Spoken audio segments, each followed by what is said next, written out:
small kid showed up at the door of Aswarby Hall in the heart of Lincolnshire in September of 1811. He rang the bell and took in the tall, square 18th century home surrounding him. The edifice was bathed in an evening light that cast fire like reflections in the windows. There was a park with lots of trees and a clock-equipped chapel in front of the hall. The boy waited for someone to open the door, thinking all of this to be extremely lovely. The boy's old cousin, Mr. Abney, cautioned him to move to Aswarby after learning of the death of his parents. Those acquainted with Mr. Abney were taken aback by his offer, as they believed him to be a reclusive man who valued books more than people. Upon opening the door, Mr. Abney was ecstatic to meet his little relative. "Elliot, Stephen," he began asking questions right away. "My boy, how old are you? What's up with you? What is your age, by the way? That is to say, I'm hoping you're not too exhausted to finish your dinner." "No, sir, thank you," Stephen replied. "I'm doing great." "Good," Mr. Abney replied. "My boy, how old are you?" He asked the same question twice in the first 2 minutes of their talk, which looked odd. Stephen remarked, "Next birthday, I'm 12 years old." "And, my sweet baby, when is your birthday?" "September the 11th. Huh? That's excellent, really excellent. I prefer to record these thoughts in my journal." "Are you certain you'll turn 12? "Indeed, sir, really certain." Mr. Abney ordered his servant, "Well, take him to Mrs. Bunch's room, Parks, and let him have his supper." At Aswarby, Mrs. Bunch was the most amiable lady. Stephen sensed in a quarter of an hour they were comfortable with her and became close friends. At 55, she was an expert on the home and its surrounding area. Stephen wanted to ask her a lot of questions about Aswarby Hall and the grounds, and she was more than happy to provide him with the information. While sitting by Mrs. Bunch's fireside one November evening, Stephen was considering moving to a new place. "Is Mr. Abney a decent man?" he inquired abruptly. "All right, my child, he's the kindest man I've ever known," Mrs. Bunch exclaimed. "Have I not told you about the little girl who came here 2 years after I started working here, and the little boy who he brought here from the street 7 years ago?" Stephen answered, "No, please tell me about them, Mrs. Bunch." She started out by saying, "Well, I don't remember much about the little girl. One day, Mr. Abney brought her back from his walk and instructed Mrs. Ellis to look after her. The underprivileged child was alone. After about 3 weeks, she moved out of our house when she woke up early one morning and left everyone still asleep. She was never seen by me again. Mr. Abney searched all throughout, but she never returned. Despite her quiet demeanor, she was a great assistance to me, and I cherished our relationship." Stephen inquired, "And what about the little boy?" "Oh, that poor boy," Mrs. Bunch exclaimed. "When he performed here one cold day, Mr. Abney questioned him extensively, including, 'Where are you from?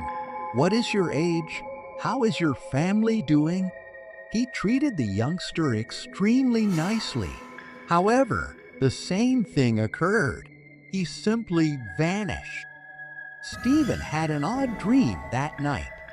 There was an ancient, unused bathroom next to his bedroom at the top of the home. There was a glass top to the door that allowed one to look in and see the bath. Stephen dreamed that he saw a body in the bathtub, hands pushed over the heart, and the body pale and dirty with a melancholy smile. A horrifying gasp from the lips as Stephen was staring, and the arms started to move. Stephen woke up with a start from sheer terror. He discovered that he was, in fact, standing on the chilly floor close to the restroom. Fearlessly, he peered through the glass once more to confirm that the body was indeed there, but it wasn't. He returned to his bed. Mr. Abney and Mrs. Bunch were intrigued to learn of Stephen's encounter, and Mrs. Bunch replaced the bathroom's glass door with a new curtain. Mr. Abney promised to include a section on Stephen's dream in his book. By now, spring was almost here, and two more odd things occurred. The first was that after yet another tense night, Stephen witnessed Mrs. Bunch fix his nightshirt the next day. She asked, "How did you manage to tear your nightshirt so badly?" with a somewhat irritated expression on her face. "I'll need a lot of time to heal it." Upon closer inspection, Stephen noticed several small, several-inch-long cuts in the garment. "I can't recall how it occurred," he murmured. "I have no memory of anything. However, they are identical to the scuffs on my bedroom door's exterior." With her mouth agape, Mrs. Bunch glanced at him before rushing upstairs to find out. "Well, it's very strange," she remarked upon her return. "How did those scratches get there? A dog, cat, or mouse cannot make them because they are too high. Keep quiet to Mr. Abney, but when you go to bed tonight, don't forget to lock your door." "Oh, I do," Stephen answered. The second odd incident occurred the following evening. The servant, Mr. Parks, paid Mrs. Bunch and Stephen a visit in the room of Bunch. It was not often that he visited them there. Upon entering, he initially failed to recognize Stephen's presence. He gave out a very tense, anxious vibe. "If Mr. Abney wants a drink in the evenings, he will have to get his own wine," he remarked.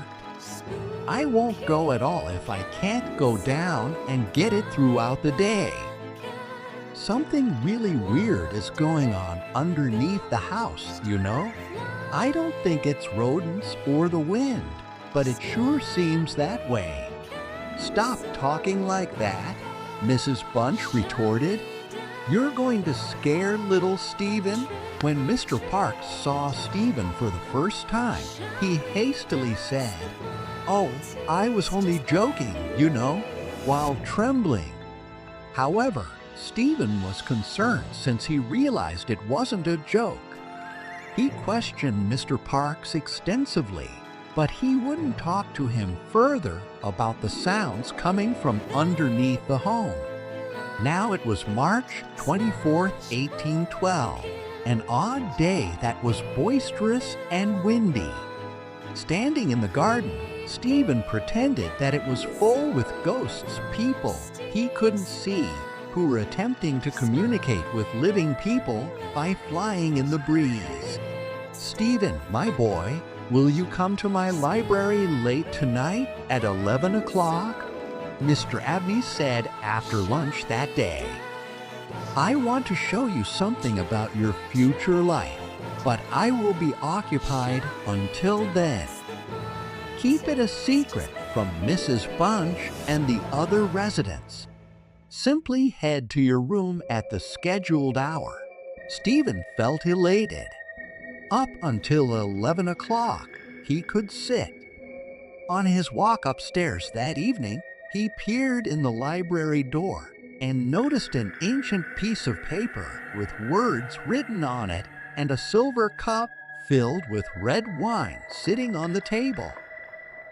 Stephen was standing at his bedroom window, which was open, at around 10 o'clock, gazing out over the pitch-black countryside. There was a full moon and the wind had lessened. He thought, perhaps someone lost in the night, as he heard some weird sounds. Or the waterfowl around the park's lake? The sounds got closer to the home and louder.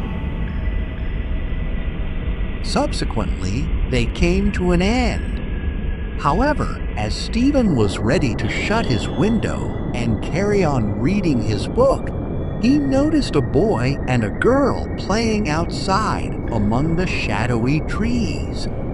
Standing side by side, they gazed up at his window. He was reminded of the girl from his dream about the bath by this girl, and he was scared when he saw the youngster. With her hands around her heart, the girl grinned. The child, dressed in faded clothes and with disheveled black hair, helplessly held out his hands in front of him. His fingernails were filthy and very long.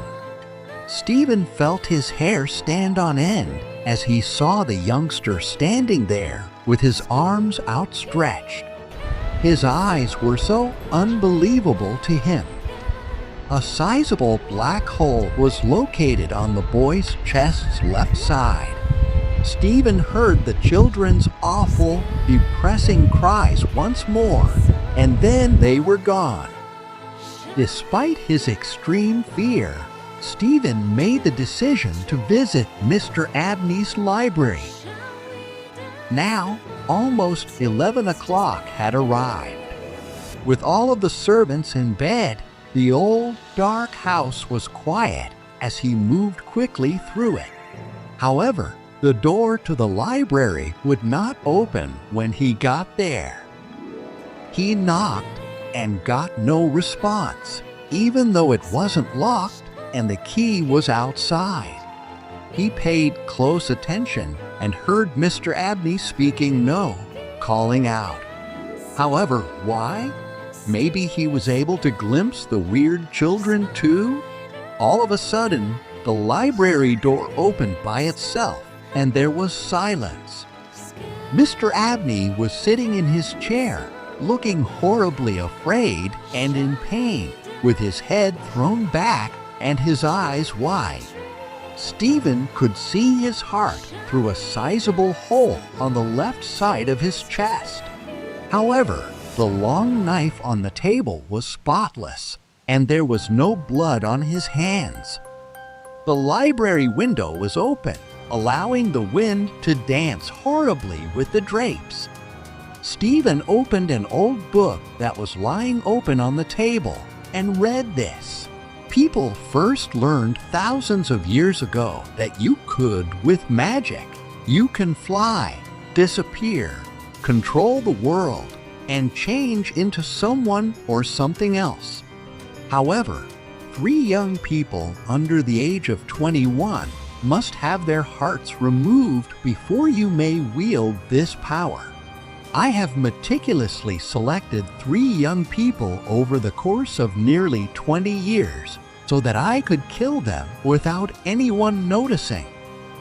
On March 24, 1791, Phoebe Stanley was the first. On March 23, 1805, Giovanni Paoli, an Italian kid, came in second. And my cousin Stephen Elliott will be the final child to die for me tonight, March 24, 1812. These children's bodies will never be discovered. The first 2 are concealed under the floor of my wine cellar, and I plan to do the same with the 3rd child tonight. The books tell me that these children's ghosts might return, weeping terribly. They might attempt to steal the man who killed them. But I'm confident that this will not happen to me. After reading through to the end, Stephen turned to face his elderly cousin's body. He quietly walked out of the room and shut the door. People were curious about Mr. Abney's demise for a long time. The poor man must have been killed by a wild cat that entered through the open window, they stated. Stephen, though, was aware of the reality.